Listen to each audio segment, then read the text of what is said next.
Miren que nadie los engañe por medio de filosofías y huecas sutilezas, según las tradiciones de los hombres, sino santificad a Dios el Señor en vuestros corazones y estad siempre preparados para presentar defensa con mansedumbre y ser así entendidos de los tiempos. Aquí comienza Entendiendo los Tiempos. Con ustedes, su anfitrión, Eduardo Saladín. El hedonismo, la búsqueda insaciable del placer. Nosotros vivimos en una cultura caracterizada por la búsqueda del placer y, en cierta medida, con el rechazo de los valores eternos. Todos nosotros, por naturaleza, buscamos el placer, queremos vivir felices, queremos evitar el estar tristes o aquellas situaciones que nos causan tristeza. Pero nuestro problema no es la búsqueda del placer, sino el buscarlo en los lugares equivocados. Y en este día, Salvador y Sugel nos estarán hablando acerca de este tema. ¿Cómo están ustedes? Muy bien, gracias al Señor. Contento de estar de nuevo aquí en Entendiendo los Tiempos. Salvador, tenemos muchas expectativas con este programa, con lo que ustedes nos van a explicar. Bueno, es un tema sumamente importante porque es como alguien bien dice, es como si el placer o la búsqueda del placer fuera un motor que hace que las cosas se muevan, el que las personas hagan lo que hacen. Todos de una manera u otra somos motivados por la búsqueda del placer. El asunto aquí es que nosotros deseamos inclinar a nuestros oyentes y televidentes a que busquemos ese placer en la fuente apropiada. No queremos satanizar el placer, pero sí queremos ubicarlo en el marco correcto para disfrutarlo con una limpia conciencia y para la gloria de Dios. Sugel, antes del inicio del programa, hablábamos del hedonismo y las diferentes expresiones y tipos de hedonismo que hay. ¿Tú nos podrías explicar esto?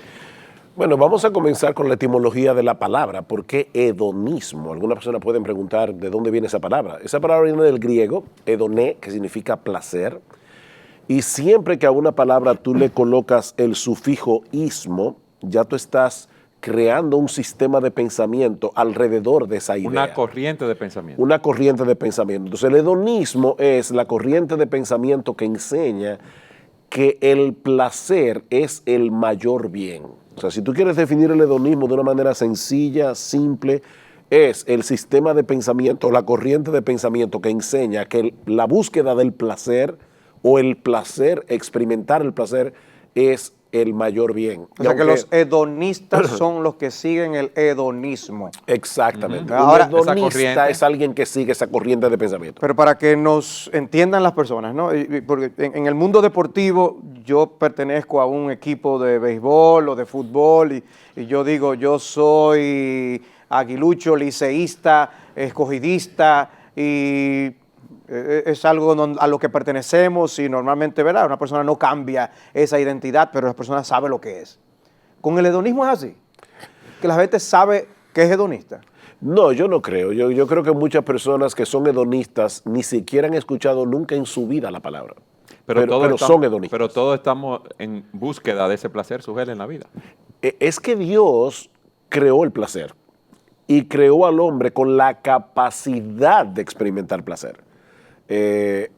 Decía C.S. Lewis, el autor de las Crónicas de Narnia, en un libro muy famoso titulado Cartas del Diablo a su sobrino. Es una forma obviamente ficticia de un diablo más experimentado enseñando a un diablo menos experimentado cómo tentar a los seres humanos. Y una de las cosas que el diablo más experimentado le dice al diablo menos experimentado: cuídate de estar tentando siempre con la búsqueda del placer, porque el placer lo creó el enemigo es Dios. Dice, nosotros en todos los años que tenemos tratando de crear algún tipo de placer, nunca hemos podido lograrlo. Entonces, lo que Lewis está tratando de mostrar es lo siguiente: el placer, la idea del placer, tiene su patente en Dios. Dios creó el placer, no el diablo. Pero eso hace que muchas personas entonces terminen creyendo que porque es algo que lo disfrutan y Dios me hizo así, Está entonces bien. es bueno. Ese es el problema del hedonista. Y aunque quizás muchas personas puedan pensar que eso es un fenómeno nuevo, el hombre del siglo XX, siglo XXI, es un hombre que vive para el entretenimiento y la creación de la televisión, el cine, la internet, todo eso ha fomentado el hedonismo. La realidad es que el hedonismo es muy antiguo.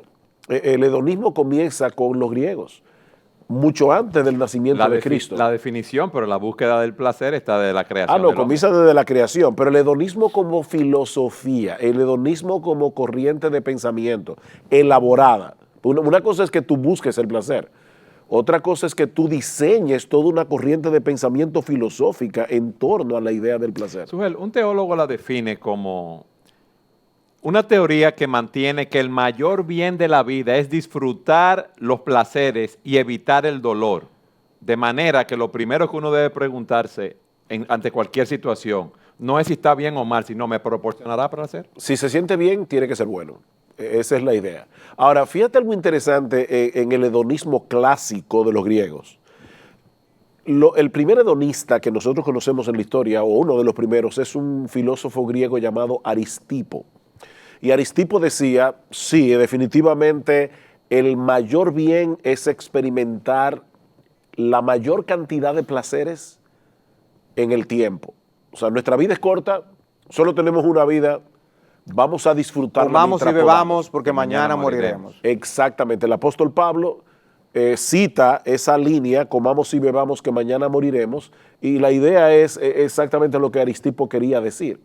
Pero más adelante viene otro filósofo griego llamado Epicuro. Epicuro también era hedonista.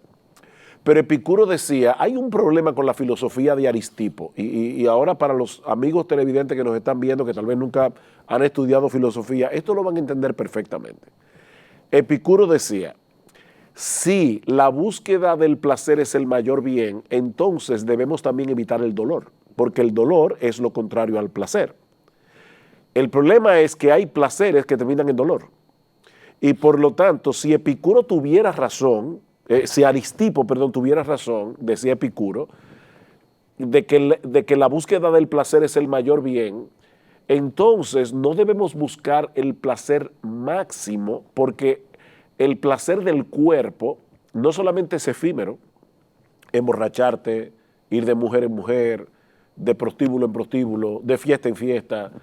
Ese placer corporal tiene el problema de que es efímero, por un lado, pero en segundo lugar, a la larga te va a producir dolor. O sea, una persona que se emborracha diariamente acaba alcoholizado, acaba esclavo de la bebida, hace daño a su familia, a su cuerpo, a su hígado, se destruye. No, pero vamos a comenzar por la parte más simple de la borrachera. Tú te emborrachas el lunes y el martes amanece con jaqueca, amanece con resaca. Entonces, Epicuro decía, si yo debo buscar el placer como el mayor bien de la vida, yo tengo que tener cuidado, porque si yo persigo el placer del cuerpo, a la larga voy a terminar con dolor, con mucho dolor, porque mi vida se va a destruir si yo voy de placer en placer. Y si alguien te dice, pero no importa que mi vida se destruya a los 35 años, ya yo experimenté la mayor cantidad de placeres. Que es la filosofía que tienen muchos narcotraficantes, y lo dicen, aun cuando son entrevistados. Pues dicen, yo prefiero morirme joven, pero haber disfrutado de todas estas cosas. Entonces, están dispuestos a llevar lo de Aristipo al último extremo. Están dispuestos al sacrificio, sí, pero con los placeres temporales. La realidad, lo que tú explicas, eso nos está destruyendo, y el propósito para el cual fuimos creados entonces no se está cumpliendo. Y no solamente eso, algo interesante con los filósofos griegos es que tanto Platón como Aristóteles criticaron el hedonismo. Y otra vez, Platón y Aristóteles vivieron en el siglo IV antes de Cristo. Platón fue el profesor de Aristóteles. Y ambos vieron el problema del hedonismo con una claridad increíble. Porque claro, era que los filósofos eran buenos, viendo los problemas del otro. Exacto, pero lamentablemente tampoco llegaron a la posición correcta, pero sí vieron el problema.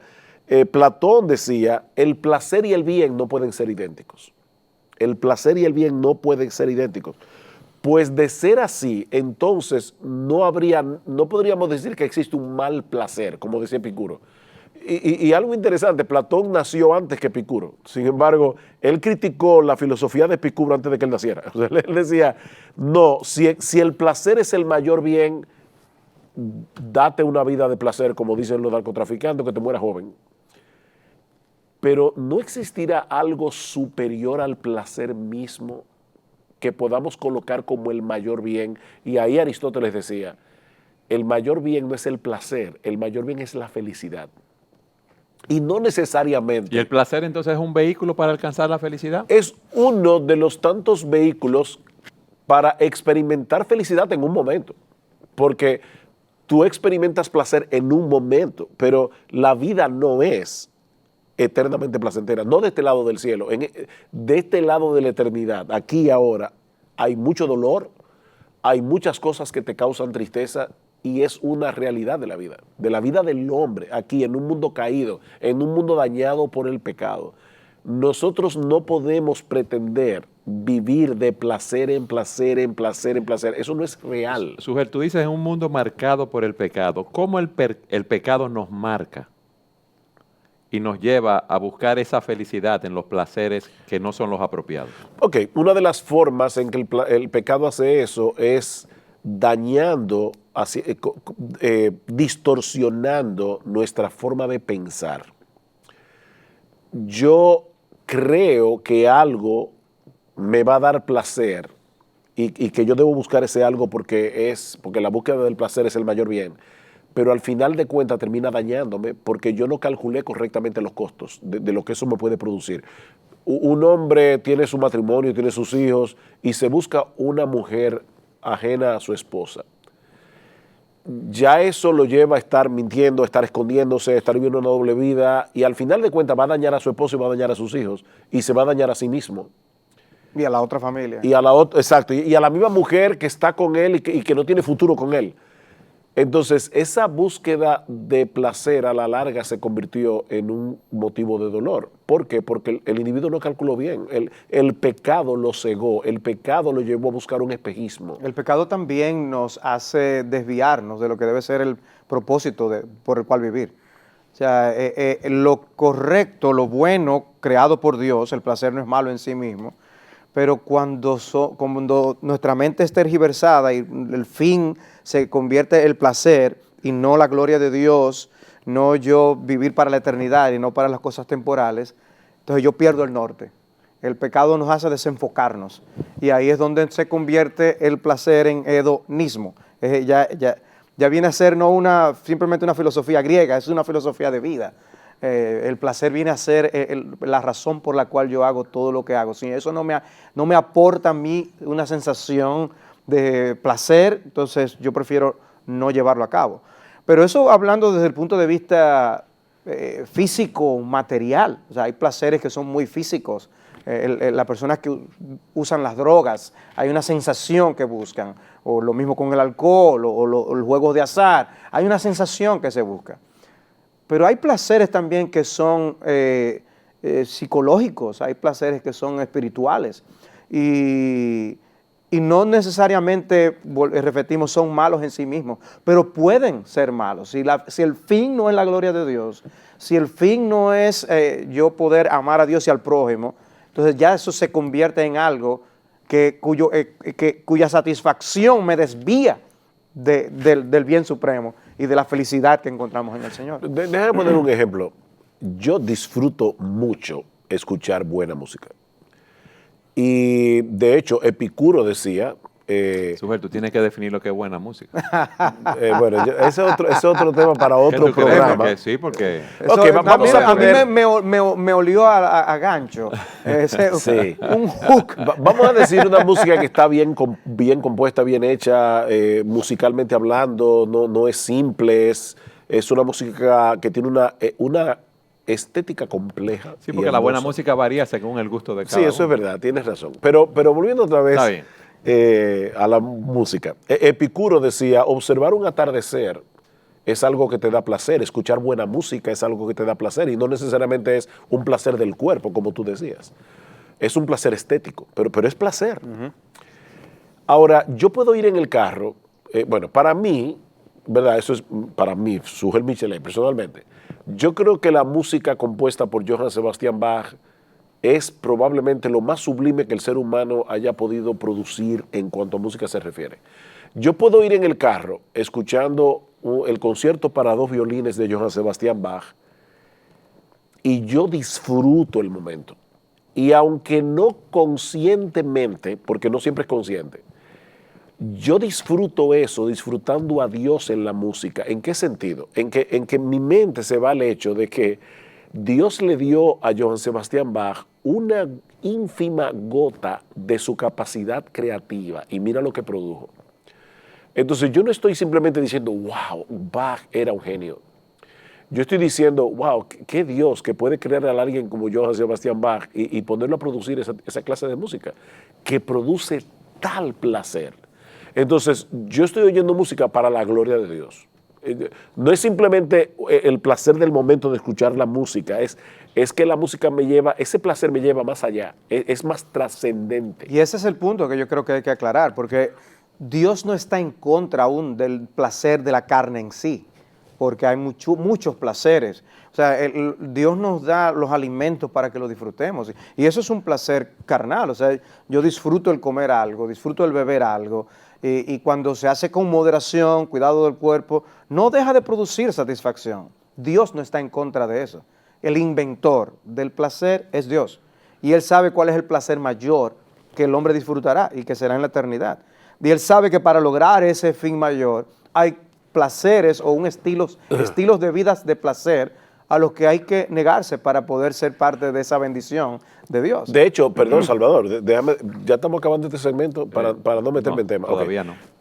no. El hedonismo se antepone al ascetismo. El ascetismo es la filosofía contraria, es la filosofía que te lleve a suprimir el placer, tratar de vivir una vida rigurosa, etcétera, etcétera, supuestamente hasta para alcanzar el favor de Dios, o yo no sé, muchísimas razones por las cuales la gente es ascética. Pero Dios no nos manda a ser ascetas. De hecho, en 1 de Timoteo capítulo 4, el apóstol Pablo dice que el ascetismo, esa doctrina es de demonios. Dice, porque nos prohíbe disfrutar de placeres que Dios creó. Y oye lo que Pablo menciona, la comida y el matrimonio. 1 Timoteo capítulo 4. 1 Timoteo 4. Él dice, prohibirán casarse aquellos que creen en doctrina de demonios. Prohibirán casarse y mandarán abstenerse de alimentos que Dios creó. Y ahora escucha esta parte. Para que con acción de gracias participasen de ellos los creyentes y los que han conocido la verdad. Con acción de gracias. ¿Qué es lo que Pablo está diciendo? Que no solamente la comida, las personas dan gracias, los creyentes, antes de comer, pero aún vamos a pensar en el placer sexual. Dios diseñó al hombre y a la mujer para experimentar placer sexual. Para que le ha dado unos límites, un parámetro en el matrimonio. Sí, pero donde yo voy es a esto. Oye lo que dice Pablo, para que con acción de gracias, o sea, un creyente puede, así como da gracias por los alimentos, un creyente casado que disfruta de estar con su esposa, puede y debe decir, Señor, gracias por haber inventado el sexo. Gracias por haber hecho este placer y por permitirme disfrutarlo sin complejo de culpa. Libremente, sin problema, dentro de los límites del matrimonio. Ya hace unos días, unas semanas atrás grabamos un programa en Entendiendo los Tiempos, y el que lo quiere escuchar puede escucharlo, donde hablamos del tema del placer sexual. Y realmente Dios hizo al hombre para experimentar esa clase de placer. Evidentemente, o sea, el cuerpo lo evidencia, los órganos lo evidencian que tienen esa función. Pero en ese programa citábamos Hebreos capítulo 13, versículo 4, donde dice, honroso sea en todos el matrimonio y el lecho sin mancilla, pero a los fornicarios y a los adúlteros los juzgará Dios. Entonces, es obvio que no está hablando del lecho para dormir. Así es. No, porque la palabra griega que se usa ahí es coites, de donde viene la palabra coito. O sea, lo que está diciendo es lo que sucede en ese lecho, entre el hombre y la mujer casados, porque a los adúlteros y a los fornicarios los juzgará Dios. ¿Sabes qué? Hay personas que piensan que el pecado en el huerto del Edén fue que Adán y Eva tuvieron relaciones sexuales. No, ni tampoco fue que se comieron una manzana. Yo no sé qué fue lo que se comieron, pero no, la fruta prohibida no es el sexo. La fruta prohibida es desobedecer el mandato de Dios, cualquiera que sea. Dios le dijo, coman de cualquier árbol, pero no de ese. Es querer Entonces, vivir para sí, creerse Dios que ellos nos eran dice, dioses. Dios nos dice, disfruta de tu mujer. Proverbios capítulo 5 dice, bebe el agua de tu misma cisterna y los raudales de tu propio pozo. Y está hablando de las relaciones sexuales. Pero dice, con la mujer de tu juventud. Con la mujer de tu juventud. No con la mujer extraña ni la mujer ajena. Exactamente. Entonces, el problema, otra vez, no está en la búsqueda del placer, sino en la búsqueda del placer en el lugar equivocado. Yo lo que quiero que veamos en el próximo segmento, cómo el mundo nos brinda ese placer que está en los lugares equivocados y entonces no buscamos ese placer superior del cual tú hablabas. Siga con nosotros en su programa Entendiendo los Tiempos.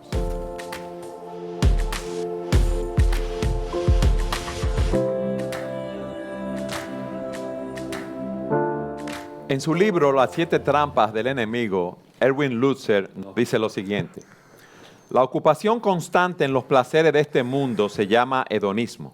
Es un estilo de vida protagonizado por el sexo, la comida, el dinero, los lujos y el consumo desmesurado en todos los niveles. Las personas que lo viven mantienen una mentalidad limitada a este mundo, bajo la suposición de que solo existimos para servirnos a nosotros mismos. La gente busca un escape, cualquier cosa que les aleje de las presiones de trabajo y de las relaciones sociales no beneficiosas. También buscan algo que calme su sed ardiente, pero no lo encuentran. ¿Qué es esa sed ardiente que el hombre tiene?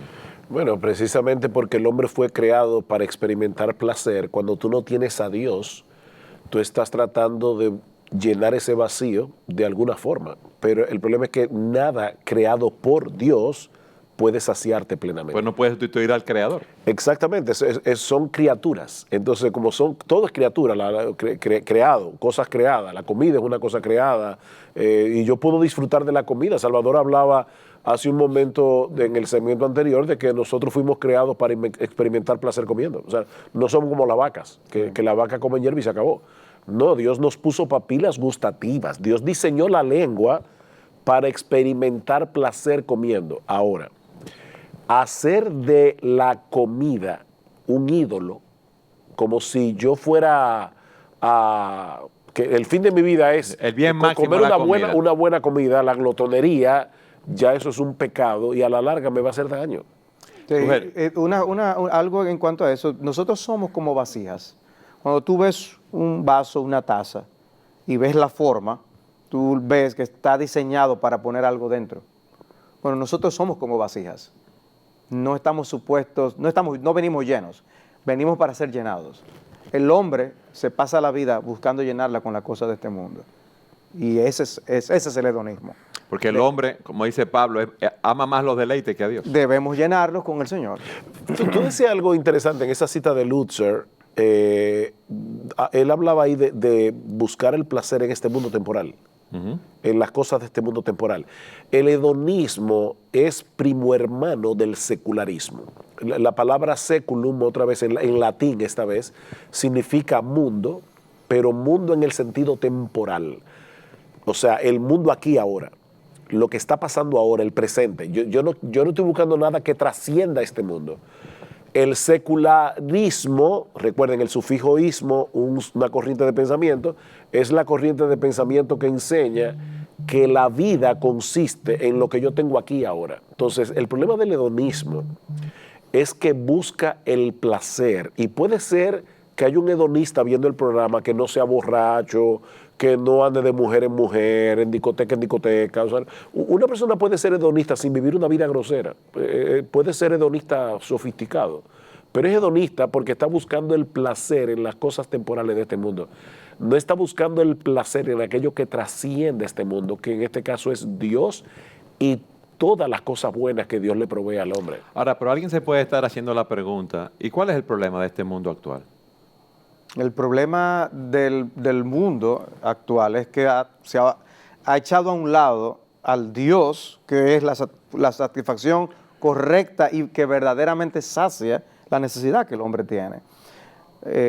Cuando Sugel habla de la secularización, la tendencia precisamente de vivir para este tiempo solamente es echar las cosas espirituales a un O lado. sea, vivir para este tiempo como si fuera lo único que existiese. Exactamente, o sea, yo trato de no tener ningún freno a la hora de yo buscar el placer que tanto ansío. Y nosotros no queremos negar el hecho de que los placeres de este mundo tienen un impacto. Yo quisiera por eso buscar un texto en Hebreos capítulo 11 que habla del ejemplo de Moisés. ¿Recuerdan el caso de Moisés, cómo él se crió siendo hijo de la hija de Faraón? O sea, él tuvo acceso en el imperio más poderoso de aquel entonces, a los placeres a los que los jóvenes podían dedicarse en aquel momento. Podía buscar no solamente los placeres carnales, sexuales, no solamente tenía acceso a las grandes riquezas, tenía poder, o sea, y políticamente hablando podía anhelar cosas. ¿Eran esos placeres reales o ficticios? Miren cómo dice el autor de Hebreos, en Hebreos 11, dice, por la fe Moisés, cuando era ya grande, rehusó ser llamado hijo de la hija de Faraón. Eso ya le iba a proveer de mucho.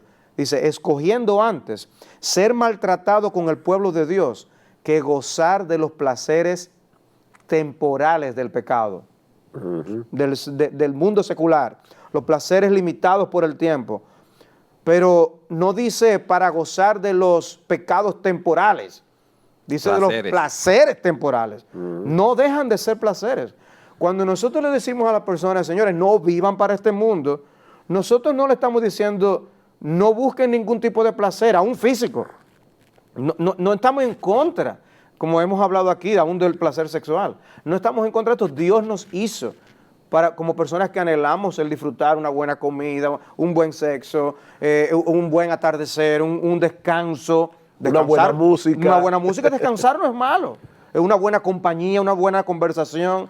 El asunto es cuando eso tiende a dejar a Dios a un lado, o cuando nosotros los placeres temporales, los que no trascienden el tiempo, los que me impiden en entregarme a esos placeres, agradar al Dios a quien yo le daré cuenta. O sea, cuando yo, en otras palabras, me atrevo a vivir en contra de los términos de Dios para disfrutar de esos placeres, voy a cosechar esas consecuencias. Ahora, observa solamente un detalle adicional. A mí me llama mucho la atención que la Biblia identifica algunos deseos del hombre como deseos desordenados. ¿Por qué son desordenados? Porque están fuera de los parámetros y de las normas que Dios ha dado. O son objetos que yo no debería de estar deseando, o son objetos que los deseo con una intensidad mayor con la que yo deseo a Dios mismo y su palabra y su bendición. Entonces, en ese sentido, lo bueno se convierte en algo malo. No estamos diciendo que no son placeres. Lo que el hombre quiere disfrutar cuando se embriaga, cuando utiliza drogas, cuando aún afecta la vida de los demás por él encontrar placer en sí mismo. No estamos negando que no haya algún placer en eso. Estamos diciendo que esos placeres son destructivos. Ahora, perdón, Eduardo, Salvador, ¿tú pudieras leer lo que sigue diciendo ese texto de Hebreos? Porque, claro. Porque alguien puede decir, óyeme, Moisés tenía una buena posición y sin embargo la dejó a un lado. ¿Pero la dejó a un lado para qué? Porque por un bien mayor. ¿Cuál es ese bien dice, mayor? Considerando como mayores riquezas el oprobio de Cristo que los tesoros de Egipto, porque tenía la mirada puesta en la recompensa. O sea, fíjate, Moisés puso dos cosas en balanza y dijo, lo que yo tengo en Cristo, claro, viéndolo como una promesa, porque Cristo no había venido todavía, pero hay una promesa de redención. Él dijo, lo que yo tengo en Dios a través de la persona de Cristo es mayor, 1000 veces mayor que lo que yo tengo en Egipto. Y lo que Moisés tenía en Egipto es mucho más que lo que la mayoría de la gente que nos está viendo ahora mismo por televisión tiene, seguro. O sea, Moisés era hijo de la hija de Faraón. Moisés estaba en la élite de la élite y tenía acceso a cualquier cosa que sus ojos desearan. Y él decidió unirse a un pueblo que en ese momento era un pueblo de esclavos, porque él vio la recompensa de Dios como superior, trascendente a esos placeres temporales del pecado. Ese es el punto aquí. Porque nosotros no somos masoquistas. y otra vez hay otro término aquí, masoquista. Una persona Está muy masoquista, filosófico Sí, eso. hoy estamos muy filosóficos. Bueno, es que el hedonismo es filosófico, pero el masoquismo, hay personas que disfrutan sufriendo, que su placer es sufrir, es el dolor. No, nosotros no somos masoquistas, nosotros no renunciamos al placer por renunciar al placer. En otras palabras, si yo tengo un buen colchón, yo no voy a dormir en el piso, de ninguna manera. Yo voy a dormir en mi colchón y lo voy a disfrutar. Si yo puedo disfrutar de la comida que a mí me gusta, en contraposición a comerme una comida que a mí no me gusta, yo voy a comerme con gusto la que me gusta. Claro, que no me haga daño y que no sea dañina En para otras mí. palabras, Moisés pudo tomar la decisión de esperar un placer pospuesto que un placer presente. Y todos los hombres entienden lo que es eso. Porque cuando yo decido depositar algo en una cuenta de ahorros, Ahorrar, exacto. yo estoy posponiendo la utilización de ese dinero para luego utilizarlo para un bien mayor. Pero ¿qué pasa con el individuo que tiene 5 pesos y lo gasta? 5 pesos y lo gasta, porque yo quiero una paletica, entonces yo voy a comprar mi paleta, pero espérate, tú puedes meter ese dinero en el banco. ¿Tú estás hablando de nuestros niños? No, lo que pasa es que hay adultos que les gustan paleticas, también. Pero miren, otro miren tipo una de cosa. paleticas. Alguien puede estar pensando, pero yo puedo disfrutar. Yo no tengo que ser como Moisés. Moisés fue muy drástico. Yo puedo disfrutar de ambas cosas. Sí, eso es como el niño de la escuela dominical que cuando le hicieron la Yo historia puedo de Rico y Lázaro, el rico, ¿verdad?, se perdió porque nunca no creyó en el Señor y Lázaro vivió una vida de miseria, pero después era un creyente y por lo tanto fue al cielo. Y le preguntaron a los niños, ¿qué tú quieres ser, el rico o Lázaro? Y un niño levantó la mano y dijo, bueno, yo quiero ser el Lázaro en vida y el rico después de muerto. Digo, el rico en vida y Lázaro después de muerto. O sea, realmente, no, es que el punto aquí es el siguiente. Sí, es que yo no estoy renunciando a placeres ahora. Yo disfruto de placeres ahora. Yo no estoy esperando llegar al cielo para disfrutar placeres. Los cristianos, que quede todo claro, los cristianos no estamos esperando llegar al cielo para disfrutar de los placeres que Dios nos da. El punto es que esos placeres no ocupan el primer lugar en nuestras vidas. Y si hay placeres que son pecaminosos o hay placeres que son legítimos, pero disfrutarlos me está llevando a idolatrarlos, a colocarlos en un lugar que está por encima de Dios, yo voy a renunciar a esos placeres por un bien mayor, porque el bien mayor siempre será Dios en Cristo. Lo que pasa es que Ahora, el hombre... ¿por qué yo digo, perdóname Salvador, pero por qué yo digo Dios en Cristo? Porque Cristo es el mediador que me permite disfrutar de las bendiciones de Dios. Si yo no estoy en Cristo, si yo no me he arrepentido de mis pecados, si he confiado en la obra redentora de Cristo para mi salvación, yo no tengo derecho a disfrutar de ninguna bendición divina. Ahora, cuando yo tengo a Cristo, yo tengo a Dios. El que no tiene al Hijo, no tiene al Padre, dice la Biblia. Yo tengo a Dios y tener a Dios es el mayor bien. Ahora, perdón, No, Salvador. el punto que quería mencionar es el hecho de que nosotros, el subtítulo que nosotros tenemos para el programa de hoy es la búsqueda insaciable del placer. El punto es, el hombre se mantiene como un conejo corriendo tras la zanahoria que va en movimiento. O como el libro de Eclesiastés los presenta, que el hombre va corriendo tras el viento. O sea, cuando el hombre va tras las vanidades de este mundo, esa vanidad del término habla de un viento. El hombre va corriendo tras nada. Entonces, tras lo que no es, tras lo que no sacia. Y cuando yo lo que procuro simplemente es sentirme un high más grande con las drogas. Una nota más alta. Una nota más alta. ¿Qué yo voy a querer después? Otra más alta aún. Y luego otra más alta aún. Se torna una búsqueda insaciable. Y es lo que Salomón nos explica en el libro de Eclesiastés. Dice, busqué la satisfacción en el dinero. Lo busqué en el placer. Lo busqué en los libros. Lo busqué y no lo encontré. Y eso lo vemos en el día de hoy, en el consumismo que hay. Correcto. Como las agencias publicitarias nos crean necesidades que, No, vamos a si decirlo tan así, solo que no tengo son necesarias. ese equipo, ese nuevo carro, esa vacación. Voy a ser feliz. No, tú sabes lo terrible de por eso es una búsqueda insaciable. El problema, y ese es un problema que vieron también algunos filósofos cuando estudiaron el hedonismo, filósofos no cristianos, que decían, el problema del hedonismo como filosofía, como estilo de vida, No hay que ser un filósofo para ser hedonista, ya lo hemos aclarado. Aquel que vive ese estilo de vida es un hedonista.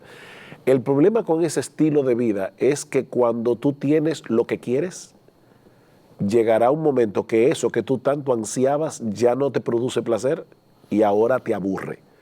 Y el aburrimiento es una especie de dolor, decían ellos. O sea, yo digo, wow, es que yo quiero ese equipo de música, yo quiero viajar a tal sitio, yo quiero... Y después tú vas, ya lo hiciste, ya volviste, y entonces ahora viene el próximo viaje, ahora viene el próximo equipo, ahora viene la próxima computadora, el próximo iPhone, el próximo... Siempre hay un próximo mejor. De hecho, ahora que acabo de mencionar el iPhone, me llama la atención algo que es filosofía de Apple. Esta gente te hace los equipos para que dentro de 2 años, más o menos, comiencen a funcionar mal. O sea, hay algo ahí detrás. ¿Cómo así, sujeto? Ok, tú compras un iPhone, el iPhone 6. Va a llegar un momento en que se va a poner más lento. Porque se pone más obsoleto lo que tú dices. Exactamente. Sí. Entonces, No. Por la nueva tecnología. No, es Se que... descubrió que ellos estaban haciendo que los equipos más viejos funcionaran más lentamente. Más lentamente. Entonces tú dices... Ellos lo admitieron. La misma exacto, ahora yo necesito el 7, y después el 8, y después el 25. No, yo pensaba que yo necesito el más nuevo porque tiene nueva tecnología, No, más rápido. no es solamente eso. Ellos lo no. hacían a propósito más lentos. Eso Para fue que- algo que salió en las noticias hace unos meses. Ok. Entonces, fíjate lo que es una sociedad planteada en torno al consumismo o a la diversión, porque es impresionante la cantidad de dinero que los jóvenes gastan en el día de hoy en la diversión. Pero a mí me gustaría que categorizáramos según la Biblia cómo ese consumismo es expresado a través de los deseos de los ojos, de los deseos de la carne y la vanagloria de la vida, para que las personas puedan entender. Pero en el siguiente segmento. Todavía no, estamos a tiempo, ¿no? No, lo que pasa es que... Estoy tratando de leerte la mente. Es que porque Tú me quieres tú cortar a mí me- hoy.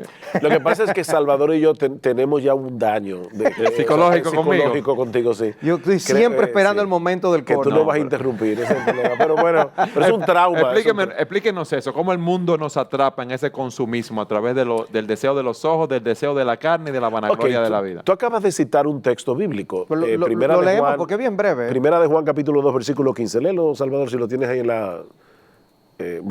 ok. No améis al mundo ni las cosas que están en el mundo. Si alguno ama al mundo, el amor del Padre no está en él. Porque todo lo que hay en el mundo, la pasión de la carne, la pasión de los ojos y la arrogancia de la vida, no proviene del Padre, sino del mundo. Y el mundo pasa y también sus pasiones, pero el que hace la voluntad de Dios permanece para siempre. Bueno, tal vez lo primero que habría que explicar ahí es que cuando Juan usa la palabra mundo, que es la palabra griega cosmos, lo usa de diferentes maneras, tanto en su evangelio como en sus cartas y luego en el Apocalipsis. Porque hay un sentido en que yo debo amar el mundo. Yo debo mundo amar, físico, yo la debo amar creación. el mundo creado por Dios, yo debo amar a las personas que están en el mundo. O sea, Juan define allí a qué se refiere cuando usa la palabra mundo. Él habla de las pasiones de la carne o los deseos de la carne, los deseos de los ojos y la vanagloria de la vida. En otras palabras, el mundo al que Juan se está refiriendo allí es un sistema que me lleva a buscar la felicidad, el placer, el bien último en las cosas creadas y no en el creador. Por eso él dice, el que ama al mundo, el amor del Padre no está en él. O sea, él está contraponiendo el mundo con el amor del Padre. Yo tengo un Padre que me ama en Cristo y que me bendice de muchísimas maneras y aún me da cosas materiales para que yo la disfrute. Pero cuando yo sustituyo el Padre, el amor del Padre, por estas cosas del mundo, ya yo he hecho de estas cosas un ídolo porque son el fin último. ¿Cuáles son? Los deseos de la carne, los deseos de los ojos y la vanagloria de la vida. Los deseos de los ojos. Yo quiero que tú me expliques ese deseo de los ojos en el próximo segmento. Yo sabía que él tenía que salir con eso. Siga con nosotros en su programa Entendiendo los Tiempos.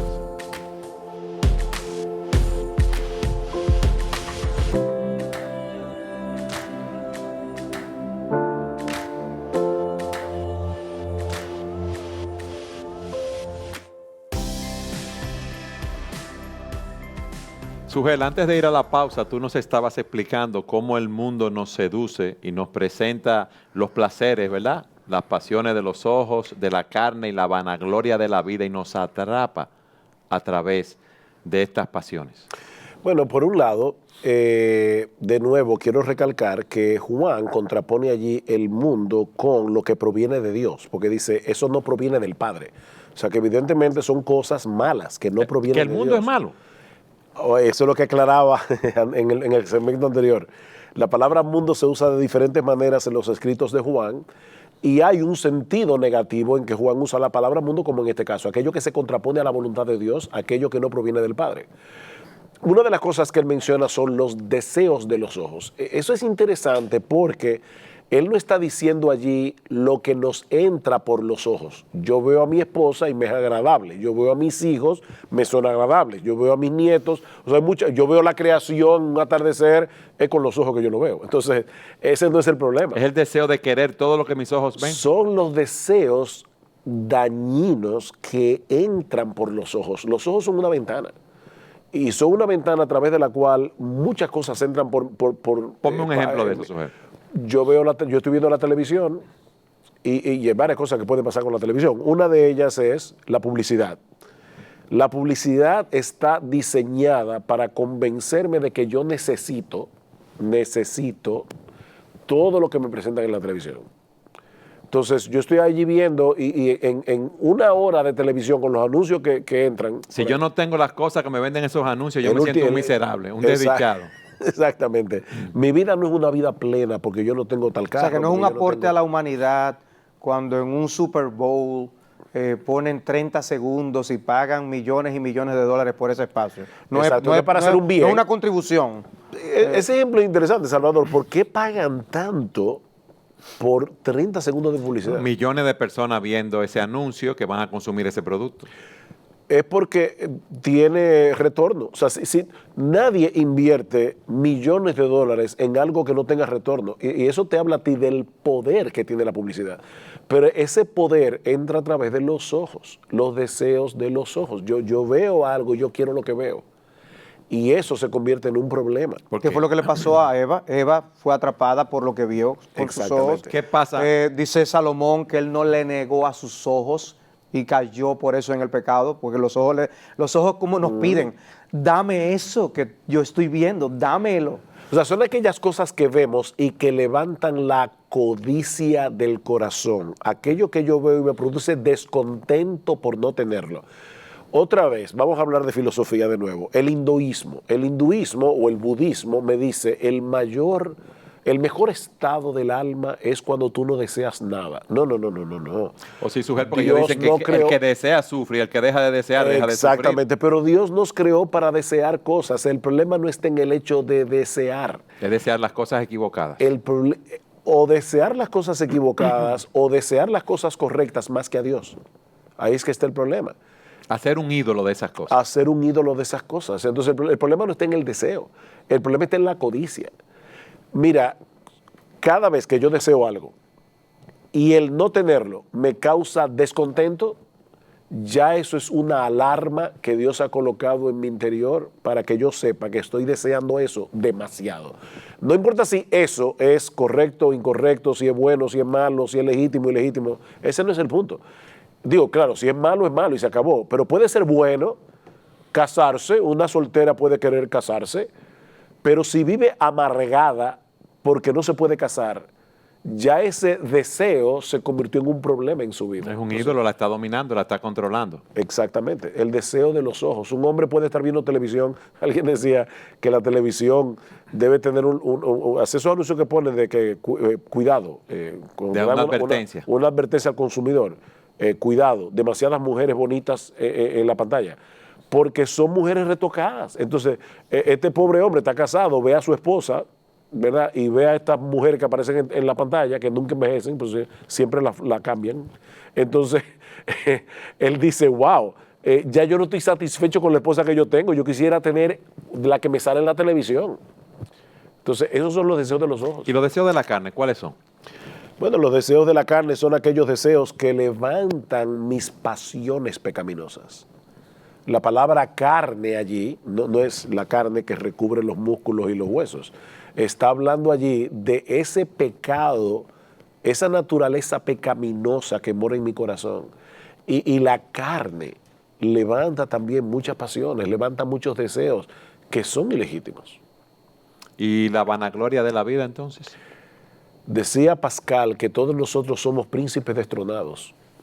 O sea, ¿cuál fue el pecado con el que la tentación con el que Satanás tentó a Adán y Eva? Seréis como Dios. Entonces nosotros todos queremos entronar el ego.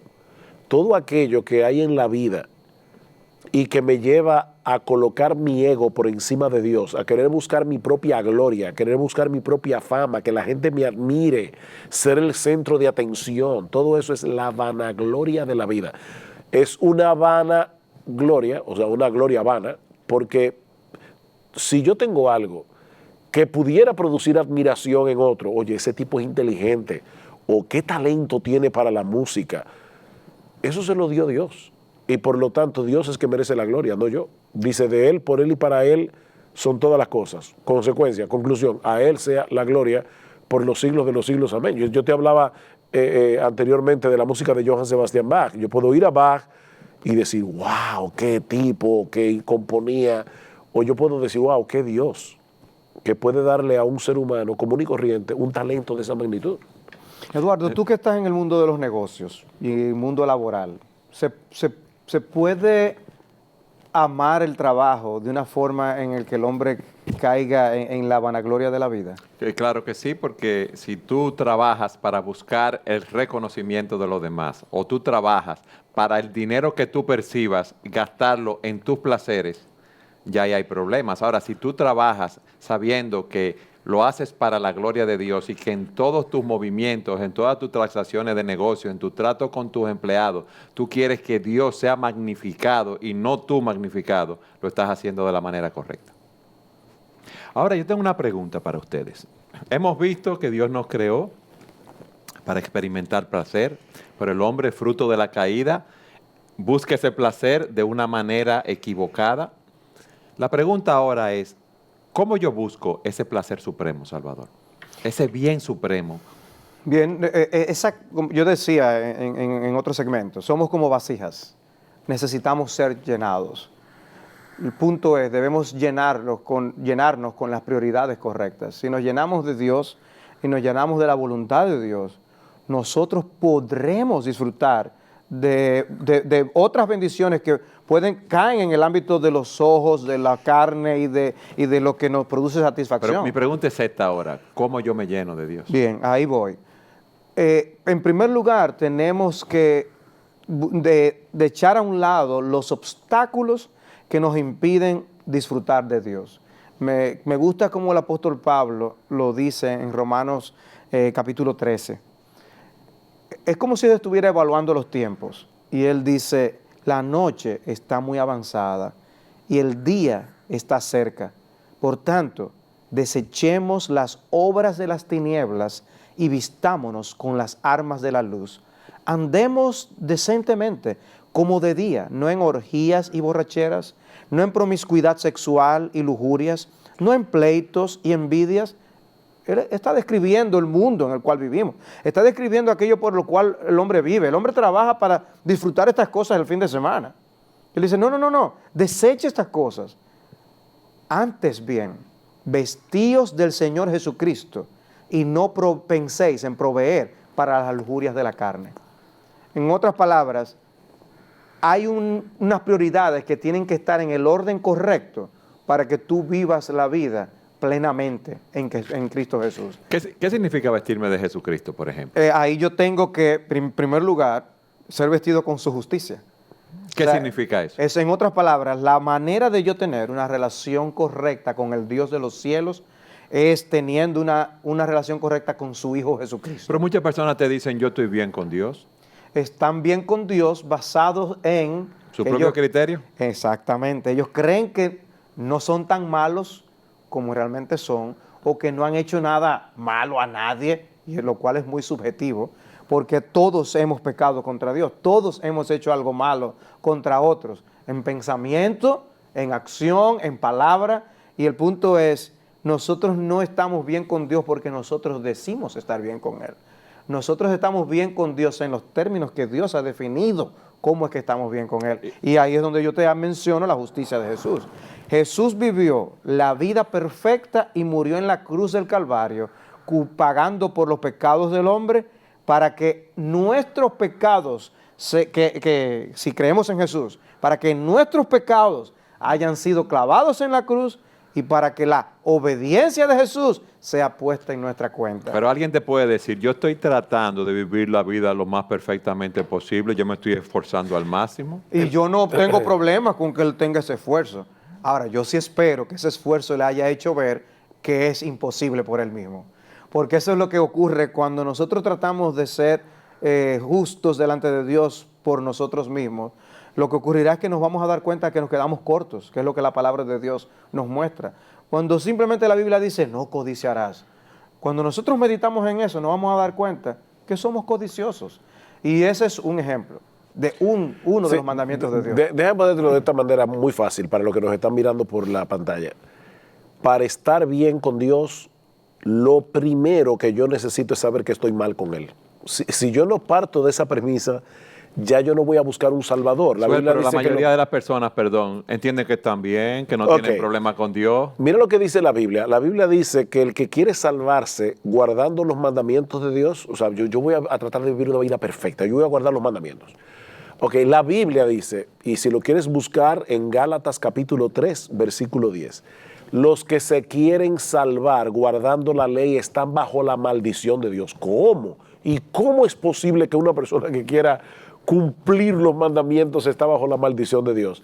Sí, porque escrito está, dice Pablo, maldito todo aquel que no permaneciere en todas las cosas escritas en el libro de la ley para hacerlas. O sea, durante toda su vida no puede haber cometido ni un solo pecado. Exactamente. Para tú estar bien con Dios guardando la ley, tú no puedes pecar desde la cuna hasta la tumba. Ahora vamos a suponer que yo tengo 25 años vamos a suponer... déjalo que se exprese, Salvador. Vamos a suponer que alguien que nos está viendo, que tiene 25 años, dice, no, yo me voy a esforzar de ahora en adelante. No lo va a lograr, pero vamos a suponer que lo logre. Ya pasaron 25 años. ¿Y qué hacemos con todos los pecados que cometió en los 25 años anteriores? Es que no se puede, es imposible. Entonces lo primero que yo tengo que hacer es entender que yo estoy mal con Dios para poder luego estar bien con Él. Si yo nunca he creído que yo estoy mal con Dios y que merezco el infierno, la Biblia dice que yo no soy cristiano, porque el cristiano pasa por esa experiencia de ser convicto de pecado, pasa por esa experiencia de decir, wow, yo estoy mal con el Señor, y ahí es que el individuo se arrepiente y se apropia de esa justicia de Cristo, de la justicia de Cristo, de la obra que Él hizo en la cruz del Calvario, y entonces esa persona por primera vez en su vida comienza a disfrutar del bien supremo. Pero fíjate una cosa, nos queda 1 minuto y medio de programa. Y yo quiero que tú me expliques entonces cómo yo hago de Dios ese mi bien supremo. Mira, decía Agustín de Hipona, una frase muy famosa, nos hiciste Señor para ti, y nuestra alma solo encuentra descanso cuando lo encuentra en ti. Cristo define la vida eterna como que te conozcan a ti, el único Dios verdadero, y a Jesucristo a quien has enviado. Yo disfruto a Dios teniendo relación con Él. Yo disfruto a Dios sabiendo que no tengo cuentas pendientes con Él. Yo disfruto a Dios sabiendo que todas las bendiciones, aún las bendiciones materiales que vienen a mi vida, vienen por Él, porque Él es mi Padre Celestial. Yo disfruto un atardecer mejor que cualquier persona del mundo, porque cuando veo esa luna en el espacio suspendida, yo veo a mi Padre que la puso allí y pienso, wow, qué poderoso, sabio, glorioso es el Dios que puso esa luna ahí. Y ese Dios es mi Padre a través de Cristo. Yo puedo clamar a Él y yo sé que Él me escucha, yo sé que Él está a mi favor, yo sé que Él me quiere bendecir más de lo que yo quiero sus bendiciones. Entonces, en todo eso, yo disfruto a Dios en su Hijo Jesucristo. Eso es disfrutar a Dios. Y hasta que un hombre no encuentre su satisfacción en Dios, estará siempre en esa búsqueda insaciable del placer. Una búsqueda que nunca, nunca, nunca se saciará. Pues Dios ha puesto eternidad en nuestros corazones, y esa eternidad solamente Él la puede llenar. En el mundo de la economía y las finanzas, como decíamos, un ahorro nos ayudará a disfrutar eso de una manera, un grado mucho mayor después que yo quemar los centavitos ahora. La Biblia dice, Cristo dijo, haceos tesoros en los cielos, donde ni la polilla ni el orín corrompen, donde ladrones no minan ni hurtan. En otras palabras, vamos a hacer un ahorro en el reino de los cielos. Vamos a negarnos cosas ahora, vamos a negarnos a nosotros mismos ahora, porque Dios, Cristo promete la satisfacción genuina, real, saciable, donde ahora es una búsqueda insaciable. Vamos a convertirnos en personas saciadas en Dios cuando nosotros hagamos nuestros tesoros en el reino de los cielos. No quemes tu vida ahora, cree a Jesucristo y lo mejor vendrá después. Amén. Gracias por haber estado con nosotros en su programa Entendiendo los Tiempos. Grabado en los estudios de Gracia TV, en Santo Domingo, República Dominicana. Si está interesado en la transmisión de este o varios programas, comuníquese con nosotros a entendiendolT@gmail.com.